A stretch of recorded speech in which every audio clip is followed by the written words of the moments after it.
Ողջույն բոլորին, պատրաստելու ենք պասուց տոլմա։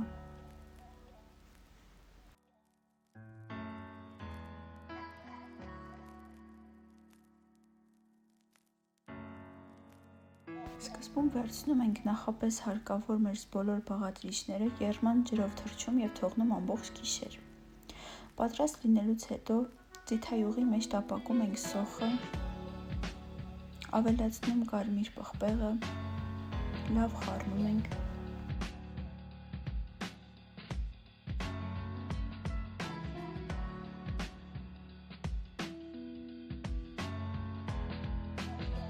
Ավելացնում ենք տոմատի մածուկը և կրկին լավ խառնում ենք։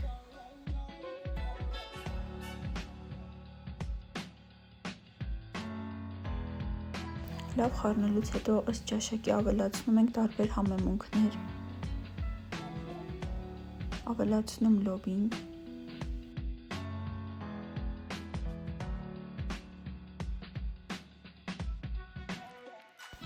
հետո ավելացնում ենք սիսերը, կրկին լավ խառնում և ավելացնում ոսպը։ Ամենը լավ խառնելուց հետո թողնում ենք մի քանի րոպե եփվեն։ Դրանից հետո ծավալը և բլխուրն ենք ավելացնում,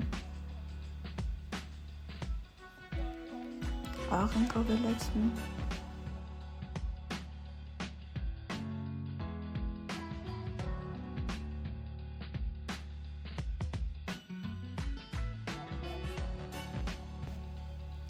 մենք ավելացրել ենք նաև ցիտրոն և չորացրած ռեհան։ Դա ըստ ճաշակի է, կարող եք ավելացնել, կարող եք ոչ։ Ավելացնելուց հետո լավ խառնում ենք և ավելացնում կանեփը։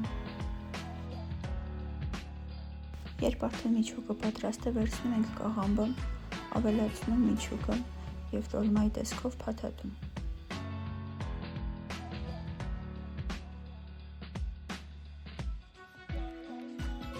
Գեղեցիկ դասավորում թավայի մեջ, ջուր ենք լցնում և եփում։ Դե ինչ բարի ախորժակ։